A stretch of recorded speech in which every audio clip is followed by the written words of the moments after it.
Hey there, everybody. Welcome to the Men's Wellness Collective podcast, where we have important conversations about mental health, relationships, and personal growth and support and encouragement on their wellness journey. I'm your co-host, Daylen Burney, joined by my wonderful friends and colleagues. I'm Jordan Lewis. I'm Caleb okay. And today we're going to be talking about safety, and particularly with safety, safe versus unsafe people, and safe versus safe versus unsafe places. So I know, when I was doing some research for this, first thing you do is Google the question. And I think for the first time, Google actually gave me a straightforward answer to what I thought was a complicated question. But before I give you guys that, I'm curious what the two of you, maybe in like one or two sentences, what you think the difference between a safe versus an unsafe person is.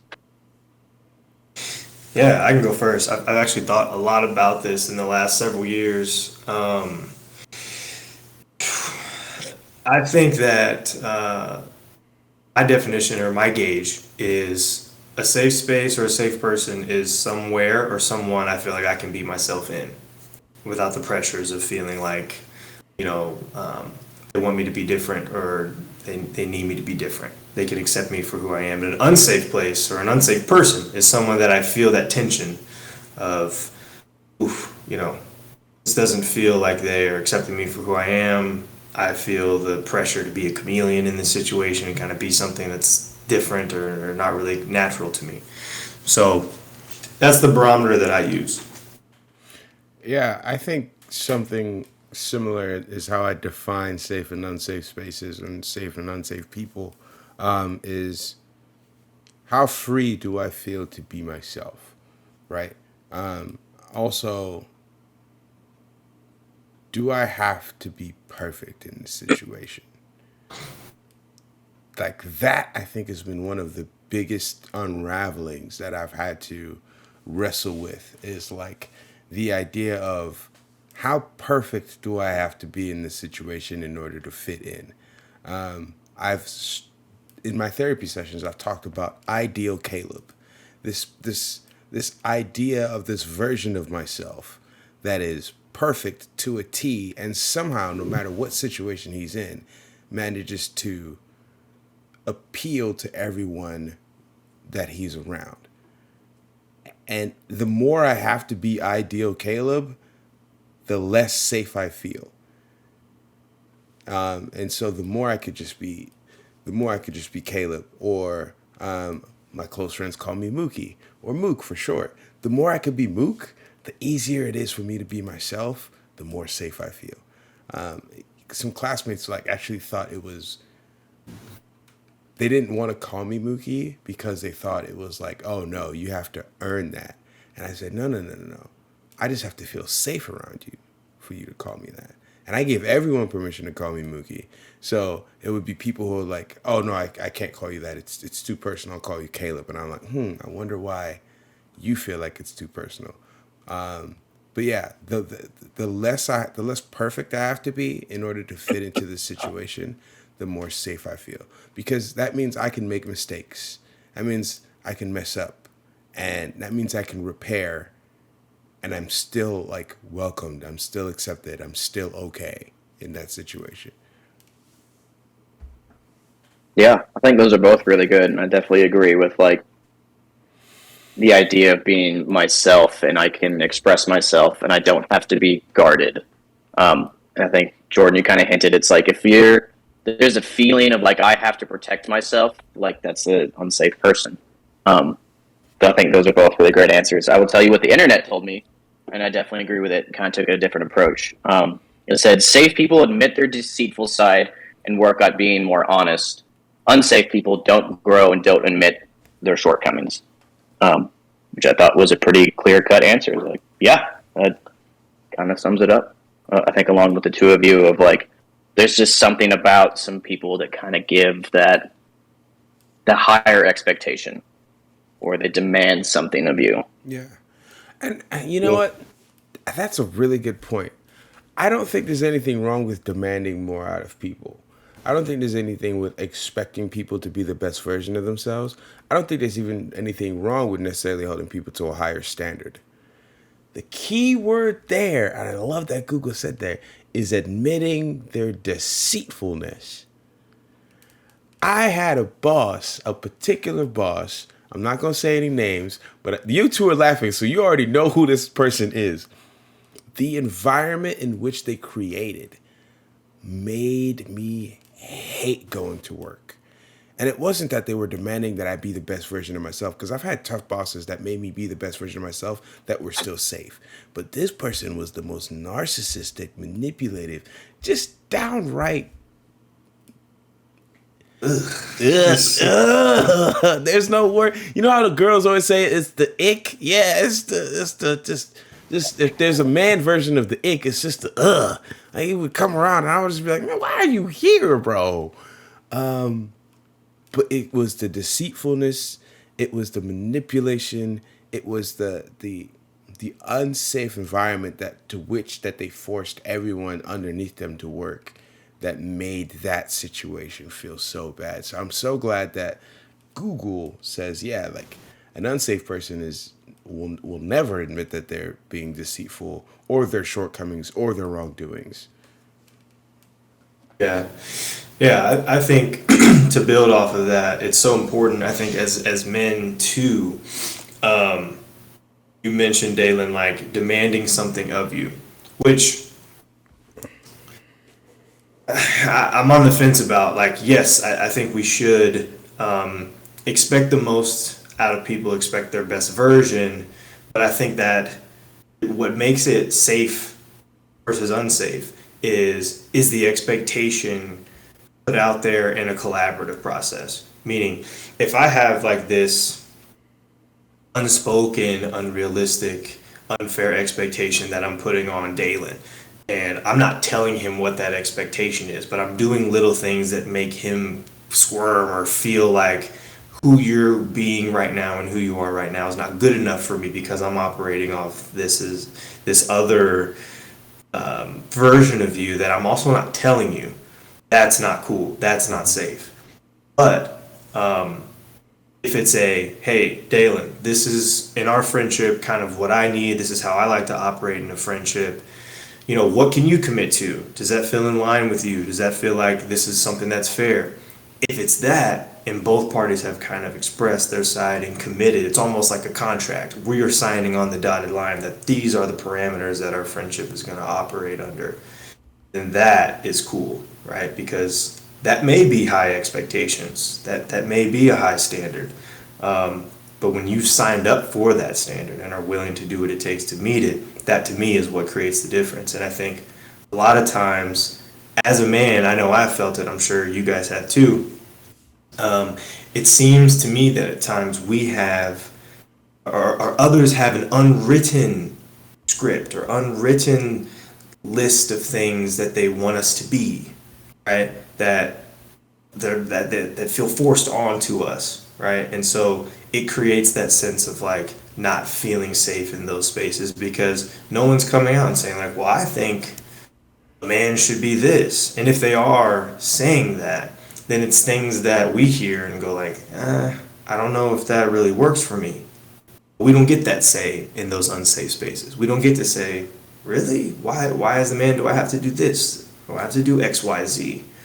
There is no budging for those unsafe people or those unsafe spaces. They want what they want, and they're not going to accept anything less, and you don't have a say in it, right? So I think that's a key difference. Yeah. And I think the whole time I was kind of hearing you talk about that, I just heard, if someone's, trying to push you to be the best that they can be, and there's this communication around that, and they're being vulnerable, it's like, here's what I expect of you, here's why, and they're kind of explaining it and like giving part of themselves versus just this blind demand of like, you have to do these things because I think it's right, but you don't know anything around it. So it's like a little bit more transparent. And that's kind of what makes the safety, because it is coming from that collaboration place and that place of love. And it's like, I care about you and I want you to be happy and healthy and succeed versus, Mook, like your old boss who just demanded things of you and made you feel gross and bad about yourself. And it just it's that difference. And I think it's that vulnerability and clear communication of why are you doing whatever you're doing. Why are you asking this of me? Yeah. When we think about, so like, we're having this discussion on safe spaces, how to identify as safe people.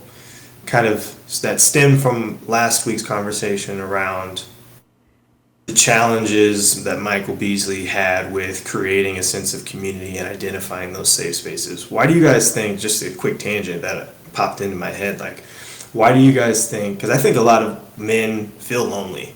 I think that's a sort of a symptom of the today's man, is that there's a sense of loneliness and feeling like we don't know who we can trust and who those safe spaces are. What do you think is getting in the way? Like, why are we not feeling like we have those safe spaces and safe people that we can go to? I guess I'll start off with that one. I think one of the biggest things that I've noticed in some of the things that we've done with the Man Up to Your Emotions mental health group, and some of the stuff I've noticed in my own personal work, is a lack of, I think, just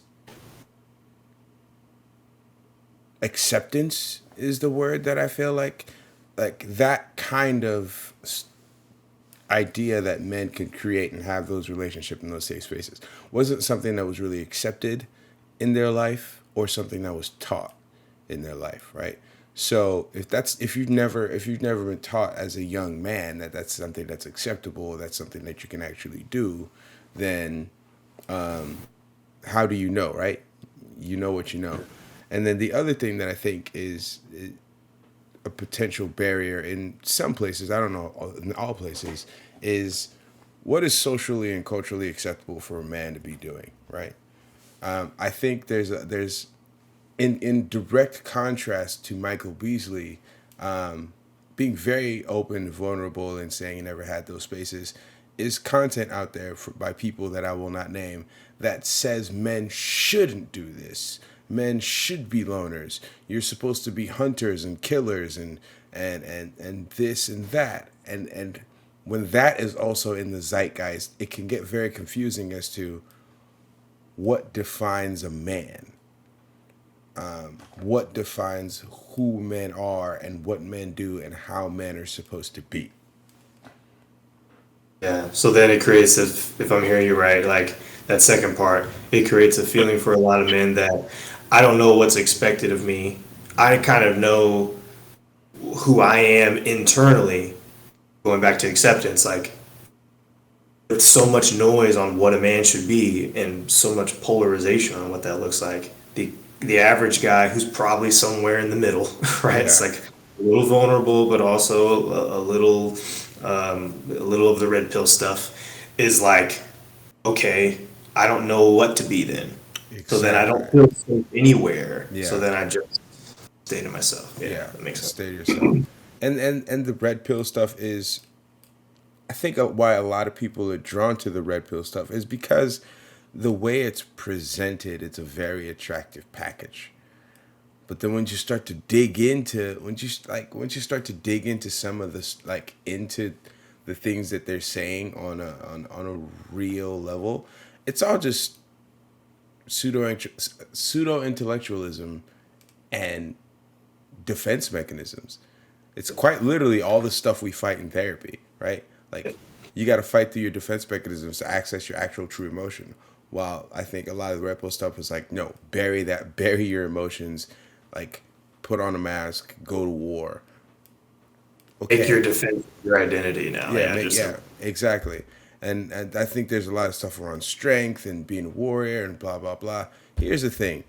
When we lived in an age where like men went to war and like the Spartans and they talk about being in the Colosseum and being a gladiator, they went to war and then they went home. You cannot be at war all the time. Yeah. And I think that's one of the hardest things. Like, I think men are, I think both in the red pill and outside of the red pill, I think even some of the stuff on the far end that tries to maybe even emasculate men is that like you can't be angry and you can't be aggressive and you can't be, it's like you can. It's just how do you moderate those things, right? Like if you're in a constant state of fight or flight, then you're paralyzed to do anything. But on the other end, if you aren't able to express your anger or your more what I would define as like aggressive emotions, because other people, yeah, other people are scared of it, then you start to feel like something is wrong with you. You feel like something like anger is as we've talked about is normal, it's acceptable, but how you use your anger that makes the difference. Yeah. Yeah, it kind of reminded me of like the regulating versus under regulating concept of like, yeah, it's like, do you just let your emotions control you and do whatever you want and be at war all the time? You know, at home, at work, whatever hobby you have, maybe you play sport for fun and you take it way too seriously, you know, or do you shut down and do nothing and not feel anything? And I think with anything, I think those two extremes get highlighted and they're very loud, and that's what people hear. You know, you see it in movies, on TV shows. I think that's everywhere. You know, I get so mad when I watch a movie from like 10 years ago and like the main male character is just this like, he thinks he's like the toughest person, has to do it all himself. And I'm just like, this is the problem. Like, that's always where I see it the most. I'm like, it just gets reinforced in movies and TV shows, and people see it over and over again. They're like, oh, I have to be like that guy. Yeah. Yeah. Yeah. Yeah. So I also think to build on the question, then, you know, maybe this can lead into tools and how we give people the options and talk about, okay, if we know the barriers to safe spaces and if we're feeling alone, then how do we address it, right? I think one of the things that was certainly true for me when I started kind of unpacking a lot of my stuff was I think a lot of men don't have a safe, like they're not their own safe space, right? Like they're denying themselves their own emotional expression, like the ability to express the full range of emotion. We said that in the Man Up to Your Emotions group a lot. Like the goal is to be able to express the full range of emotions that you experience. If you can't do that, then you don't have a safe space within yourself, right? And so then how is it that you can create a safe space outside of that? I think that's another barrier too, is like men feeling doing the work and doing what's necessary to feel safe in their own skin first, so that they can then take that, and it's almost, you know, becomes trial and error at that point. If I'm safe in my own skin, I can then plop that into a space and go, am I still safe? Do I still feel that? And if it's like no, then it's like, okay, then it's the space, it's not me. You know, so I think that's a big step in the growth process, is like how do you internally feel safe first? Yeah, because even if you walk into a safe space and you're not safe in your own mind, you're not even going to recognize it and see it and realize that it's safe. So I like how you kind of started of just, you got to be safe alone and be okay with being your own thoughts and your own emotions and be able to just handle yourself. Because if you can't handle yourself, you know, you're going to put that out into the world, into the people next to you. And it's going to come out to the people closest to you, like your family and your coworkers. Yeah. I think that's perfect, right? Like that's a good segue. So maybe the first step to identifying safe spaces in your life is to become a safe space first, right? Like, so going back to Daylen's point, Daylen said, as he started off, unsafe people don't own up to their deceitful sides, and they don't take accountability, and they don't grow. So it's like, okay, if I want to be a safe space as a man in the world for other men, for a partner, for, you know, children, family, friends, whatever, I have to acknowledge my deceitful side, right? Which means I got to look at bad stuff. The good, I call it the good, the bad, the ugly when I sit with my clients. Like this comprehensive understanding of yourself, where your strengths are, where your weaknesses are, where you've hurt others, you know, the wrongdoings that you've done, and just acknowledge them. I go into a pit of shame about them, but like, yeah, I have a tendency, like I am capable of doing this harmful thing at times, right? That seems to me to be like a first step in the process is doing that. What's been your guys' experience with that? Man, I think that's probably one of the realest things we've asked on this podcast. That's tough. That's hard, right? Like, because first of all, we have to admit our own shortcomings, and that's tough to do. I don't care who you are. That's hard to do. But when you do that, it kind of like it's a freeing experience, right? At least for me, it's been a bit of a freeing experience because when I'm able to admit my own shortcomings, I'm able to let go of. And I think maybe this is a particular word that it might just be specific to me, but like expectations. Well, imperfection, right? You talked about it earlier. Yes, right. I don't have to. I don't. I'm able to let go of the expectations, whether they are internal or external, right? And I'm able to just be present in the moment, whether that's in relationship where I feel like, man, I'm putting everything into this, and I'm not really getting anything back, or admitting to myself like, oh, I thought this was the career for me, and I put my heart, soul, and blood, sweat, and literal tears into this job, just to find out it wasn't fulfilling. That kind of like I think that gets to like almost something in like the animalistic brain, somewhere in your limbic system, when you like work hard for something and it doesn't turn out, that kind of sucks. But letting go of the expectation of, oh, this is who I'm supposed to be, and like feeling like I can be imperfect and failing at something and trying something else, really has been freeing, because then I'm like, oh,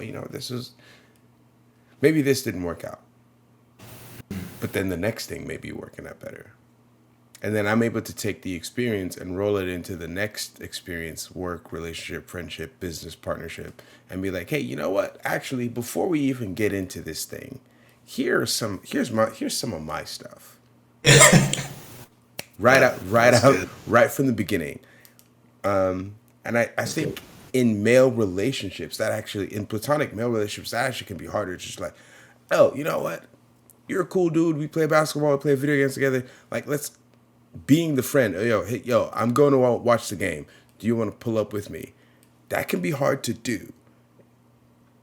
To be the person to initiate the contact, and like especially if you're an introverted man, it can be hard to do, because sometimes you're just like, is it weird that I'm calling this dude that I just met to come hang out with me? But like as kids, it was just like, dude, you want to hop on and play Halo? But the older you get, the more adult, like it can become harder to do. Someone said something online that I really, really liked. It was like, if you're seeking true, real friendship and connection, the easiest way to do that, instead of seeking friends, is to be the friend. And I said, ooh. Mm-hmm. And then they explained, like, yeah, when you are the friend, that means you get to invite people in. You get to, instead of waiting for the invite for the barbecue, host the barbecue and invite the people. Now what you'll find out is that's just as vulnerable, if not more vulnerable, because you have to make space for people to say no, and it not be like, oh, they don't like me. They might have just been busy. Right. Or you find out that they just don't like you, and that's okay too.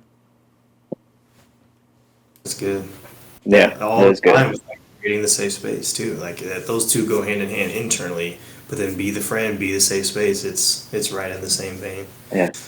It reminds me of the cliche, like, be the change you want to see in the world. So it's like, if you need a safe space, be that safe space. If you need friends, be that friend and invite those things. Like, the change is not going to happen around you unless you do it yourself. Like, your circumstances are not going to change unless you yourself do the work. You can't let the world and life just happen to you. And there's some things you can't control, like, gas prices. Nothing we can do about that. But there are some things in our section of the world that we can control and make better and make real changes. I think going back to your question, Jordan, like, it was so uncomfortable to like start taking that real honest look at like the bad and the ugly of myself. I don't think I probably started doing that until like after college, when it was just, and I kind of touched on it, and I just realized I wasn't the person who I thought I was gonna become, and like I didn't like where I was, and just kind of being like, okay, this isn't great. Why is it not great? And kind of like looking deeper and like taking an honest look at, going back to like the percentages of myself. It's like, what is this 5% of me that shows up in not great ways sometimes? And like, what are these defenses showing up, and why are they showing up? And like taking a real honest look and being uncomfortable and being okay being uncomfortable. And I think that's something I'm still working on, of just being uncomfortable with big emotions and hard truths. It takes practice, and it's really hard, and it's not fun, but in the long run, it has benefited me and my relationships around me and my career and everything, because I was honest with myself of where my shortcomings are and where I'm failing, in the areas that I can control. Yeah. That's huge. That's huge, Daylen, to say, I mean, to come to that place where you're willing to say to yourself, oof, I don't like this. I don't like this person who I'm becoming. And then doing the work to I don't want to say circumnavigate, because circumnavigate means you avoid the circular problem, but to actually like go through the problem and resolve it, and then come through on the other end like a changed person. That's major, and I think that's probably key. And one of the things that I would like to say is that like Daylen and I had the same, and Jordan even had the same conversation with ourselves, but we went about it different ways, right? You said, I don't like who I am, so I need to do the work to change who I want to be. I didn't like who I was becoming, because it was the focus on ideal Caleb. So it was stop and think, analyze, and then to me it required backtracking. I couldn't go forward and like as authentic Caleb, as authentic Mookie, as just my authentic self, if I kept like moving in the direction of ideal Caleb. So I had to stop, backtrack, figure out where that identity came from, and then move through that. Yeah. I like what both of you said. Stop. The first step, right? The ability to stop and analyze. And I think a lot of people actually do that pretty well. I think most people, I'd like to believe, have a general idea and ability to recognize tension in their lives or discrepancies or where there's a problem.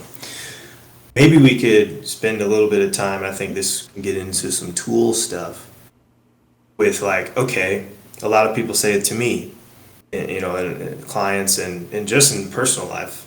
It's like, okay, I've stopped. I know something's wrong. I want to analyze. I don't know what to analyze. I don't know the questions to ask myself that could lead me to these answers that I'm looking for, right? And I know that one of the things for me that I started to analyze when I had my own realization moment, my pause moment, was a lot of it came back to what I was doing was like over here. And I did a values exercise. I did just kind of by accident, I did this exercise where I identified what my core values were, right? Never done it before. I do it with every client that I meet with now. And most of them are always like, yeah, it's the first time I've done this. And I have clients as old as, 50, in their 50s, and they're like, first time I've ever thought about and really sat down and identified what my values are. I carry my little values cards in my backpack. Yeah, those are great. Yeah. So your values, I'm a firm believer that your values are like your roadmap for life. It's the blueprint. It's the structure. Every decision that you're presented with in life, you can line up to your values and go, okay, I have two paths. One path could lead me towards, could be value driven. This aligns with who I am and how I want to live my life, and maybe another path doesn't. Once you know what the values are and what the direction that you're headed is, those decisions become a lot easier because it's as simple as, all right, path A, not aligned with my values. Path B, aligned with my values. So I'm taking path B. It's not even a question. You start to do that. So for me, what I was doing and what my values were so off that I was like, it scrambled my mind. It's like, whoa, now that I've actually listed what these things are that I care about and that I want to move toward, I'm not doing any of these.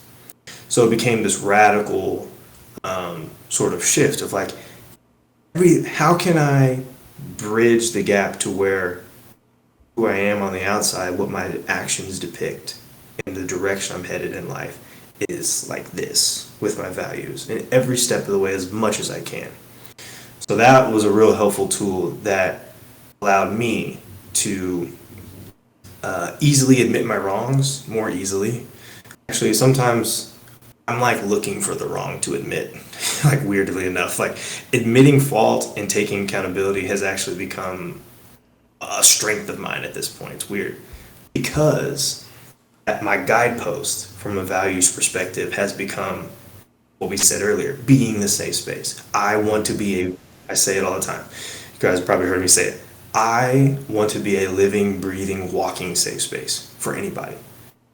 There's risk to that, right? People can take advantage of that, and that'll get into how we identify who's not safe and who is. But if that's my goal, if that's the value that I'm moving toward, then it is a requirement to admit fault, to take accountability, so that I can grow. Because the more I grow, the safer I become. Yeah. Right? Yeah. And so, as hard as it is to sometimes take accountability and admit my wrongs, not being a safe space feels way worse. So I'll choose admit wrong and take accountability every single time. So that's helped me. I've kind of created a pain threshold where it's like, yeah, taking accountability is really, really hard. Totally get it.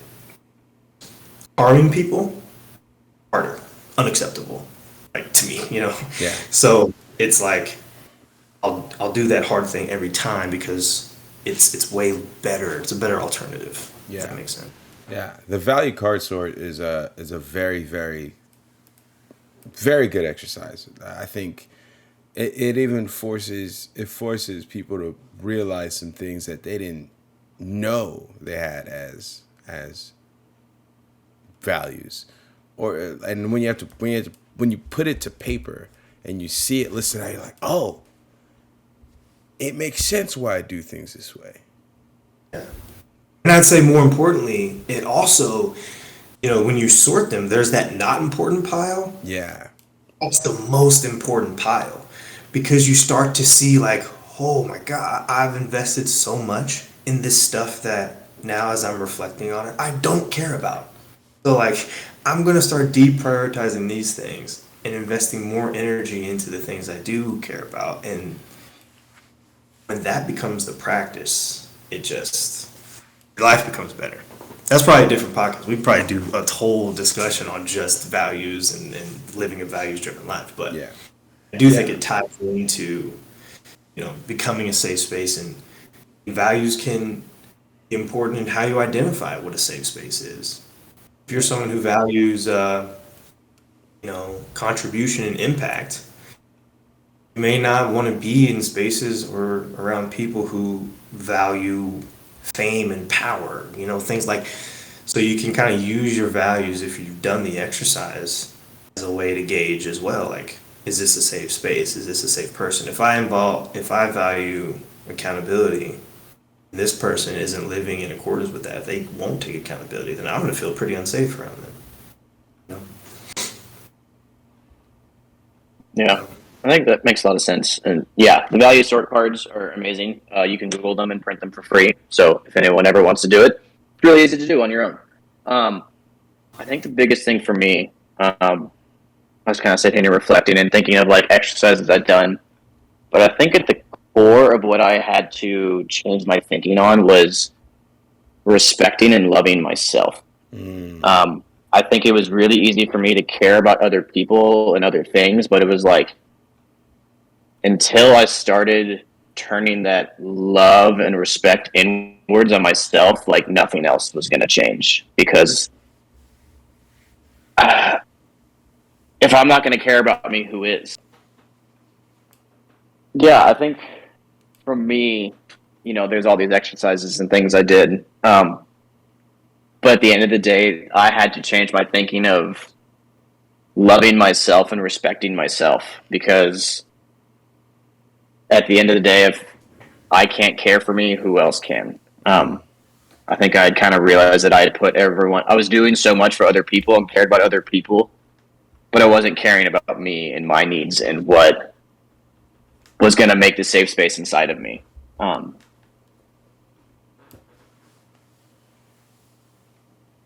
Yeah, because at the end of the day, I can always love myself. Like, I will always be here with me, and I can create the safe space and do things for me. Whereas if I'm dependent on other people, they're not always going to be around. There's times where I have to be alone, and I have to be able to love myself and be able to handle my emotions and my thoughts and be able to do that. And it kind of just started with, can I love and respect me? And a lot of people, I think, I hear this with clients, and they think that's selfish. They think self-care and doing things for themselves, they automatically assume that it's selfish. And it's not, because if we can't love ourselves, then, who else can, Yeah. Yeah, I think that's so good. That's how we create our own safe space for ourselves that then we just bring out into the world, leading with that love and acceptance and responsibility and accountability for us first. I think creates the opportunity to invite other people into our life that can reciprocate that, right? Because I kind of came into this conversation thinking, oh, we have to give tools on how people can recognize if someone is safe for them or not and fits in the mold or not. But I think when you can become the safe space for yourself first, it becomes easier. It's more intuitive. You don't need a whole list or a rule book of like, this is what it looks like, because you already know what it feels like to be your own safe space. So there's either going to be like synchronicity there with a person, like, okay, they feel like what I feel for me. Yeah, bring that in. If they don't, then you'll know how to navigate differently around that person. Right? It kind of makes intuitive sense when you actually have done it and seen it for yourself. Yeah. And when you learn how to do that for yourself, right? The idea of self-love, I think it can come across as selfish to most people. But like the idea of self-love isn't selfish, because here's the thing. If you can't love yourself, how can you love someone else? Right? But even more so, specifically, I want to touch on what you were just talking about, Jordan. When you learn how to really love yourself, and I'm not talking about in like a bloviated, egotistical, narcissistic way, but like truly have empathy for yourself, forgive yourself, hold yourself accountable. When you've done wrong, you're able to own up to it. When you're right, you stand up for what you believe in. You then know how to tell other people to love you. Because then that's the space where you could say, hey, this is what I need from you right now. I'm feeling this. I hope you can understand that I'm not trying to do A, but just trying to actually get B. And in that, the vulnerability to say, hey, I'm like, this is who I am. This is how I need to be loved. This is how I need to be taken care of for. These are the things that I value. It all goes into like loving yourself makes you someone who is safe to be loved. Yeah. We have to teach people how to treat us. We have to teach people how to love us. And a safe space is something that is collaboratively created by two people who are at least trying to be safe spaces or have become safe spaces as, themselves. And something I was thinking about when you were talking was like pop culture will tell you if they're not a safe space, if you don't feel like you can be yourself, like run for the hills, cut them off, boom, be done. Like this very, like we skip the second step, which is sometimes yes.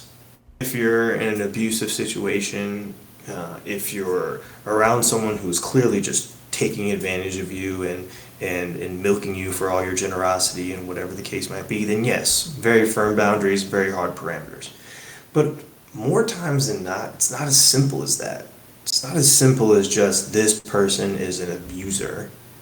It's this person has a way about them that at times they make me feel unsafe. And that relationship is probably complex. It's a parent. It's a romantic partner who's safe in these ways, but not safe in these ways, right? But what are you going to do? Just break up with that person and cut them off? What are you going to do? Just cut your parents off? Sometimes, sure, some people do that. But more times than not, it's gray and it's muddy. So that is a crucial step that you talk about, Caleb, where it's like, maybe if you're noticing that, yeah, in ways this person's not super safe for me, maybe before we do what TikTok says and just resort to cut everybody off and guard your peace at all costs, and anyone who makes one slip up and felt unsafe once is just a casualty of this war, and you gotta no bad vibes at all that stuff. Maybe pausing, reflecting, and going, is there opportunity for me to help teach this person? Can I give this person an opportunity to learn how to be a safe space for me, to learn how to love me, to learn how to, become the space, meet the need that I'm needing so that I can be and feel safe with them? Have you given them that opportunity? Most of our relationships mean quite a bit to us, so I think skip that step is doing a disservice to yourself and your connections with other people. Yeah. If you've done that time and time again, they still won't do it. Okay, sure, yeah, maybe time to exit that relationship. But I think that's a step that gets skipped, in the advice that's given out there. Yeah, it's the easy way out, versus doing the hard work and having the uncomfortable conversations or looking inwardly at yourself. Like there's always the easy way out, and I think with a relationship, it's just running away. I think when it's your own stuff, it's just denial, whatever defenses, using something to make you feel better, sex, drugs, alcohol, whatever. Like you can do these things to kind of run away from the real problem. And that's easy. And I think that also is just the point of this work is hard and it's difficult, but it makes you better and it's worth it at the end of the day. Yeah. But if I could say one, oh, sorry, I cut you off, Daylen. Go ahead. No, I was done. Go ahead. If I could say, because everything you just said sparked this phrase that I use with my clients, and I think I wish I would have realized it and maybe led with this on the front end, but a little disclaimer. When you're talking relationships and creating safe spaces or being a safe space, any relationship, any safe space, any person is going to come with an inherent amount of unsafety just naturally, because it takes vulnerability to be in relationship with people. You're never going to have, if you're listening to this, shed this idea of ultimate safety, because it doesn't exist, right? In fact, all the things that you were talking about, Daylen, the running away, these attempts for ultimate safety, are exactly what make men feel lonely. I tell people all the time, because clients will come with issues, And I think it's a really powerful phrase that can be a real simple black and white to ask yourself. But if you want, we have the choice with relationships and navigating safe spaces, being a safe person. You have a choice between connection or protection. So you can protect yourself, put up walls, and avoid and numb out to your own stuff through drugs or through drinking or through sex, all the things you described, Daylen. And you'll feel super safe because no one will see your shortcomings, not even yourself. You won't let people close enough to you to hurt you. You'll feel super safe. You will feel so disconnected and lonely. So if it's connection you want, yes, this process of engaging in becoming a safe space and then carving out safe spaces for yourself is hard. It's uncomfortable and it doesn't feel very protected. You got to be vulnerable. You got to put yourself out there and you have to give people the opportunity to fall short of giving you what you need. And that's going to hurt. But you got to make your choice. You want to feel protected, you want to feel connected. Yeah. It reminds me of something in Ted Lasso. It was vulnerability is just opening yourself up to being attacked. Yes. And it's like, yeah, like you have to let those protections down. And, you know, and sometimes they kind of, you have to do it in waves. I like to come up with analogies with my clients. So we came up with the idea of like the emotional castle. You know, you have like your big outer gate outside the town with like the archers and people watching. For kind of like the everyday people, it's like, you know, they don't really get to come into my village. Like they get to stay outside the gates. And then there's like people that get to kind of come inside, and there's like the bigger wall that's a little bit higher, a little bit more fortified. And it's like only a certain number of people get to come in. And then you have like your banquet hall inside that castle that like a couple of people get to come into. But it's like you get to decide how big you want to let those defenses be and who you want to let in and who not. But it's like there's layers to like your vulnerability and your defenses that like it's important to be aware of, and like who do you want to let in all the way? Yeah. Because in your banquet hall, in the innermost vulnerability, probably shouldn't be more than 10 people, if we're being real. Like it's not that big enough. If it gets too much, it's overcrowded, and then the fight's gonna happen, and then you're gonna have to clean it up. Yes. I would say at least you should be in the banquet hall, though. Yes, and you should be in there too. Yeah. Put yourself in your own banquet hall. Yeah. Don't be on the outside of your own castle. That's a good one. Don't be outside of your own castle. That's such a good one. I'm gonna write that down. Honestly, I think that might be the perfect place to put a pin in this. So just to surmise, right? Like, be your own safe space. Be in your own banquet hall. Learn to love yourself.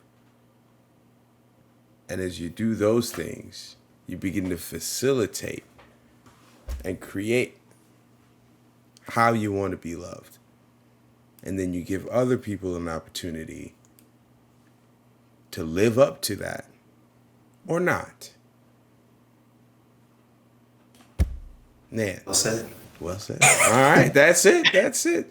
Ladies and gentlemen, I want to thank you so very much for listening to another episode of Men's Wellness Collective Podcast. This has been a conversation on creating safe spaces within yourself and within your community.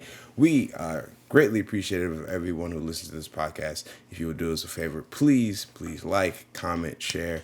The algorithm loves all that good stuff. If you're watching this on YouTube, we would love to hear about how you've created safe spaces, or some of any reactions to any of the content you've heard today in the comment section. Make sure you like, subscribe, and hit the notification bell so you know when we upload our podcast. The podcast goes up on Friday. The videos go up on Sunday, so you get to consume the content whichever way you choose. Until next time, I have been Caleb Adegoke. He's been Daylen Burney, and this is my friend Jordan Lewis. We are the Men's Wellness Collective, and we will see you next time. Beautiful. You should just do the outro every time.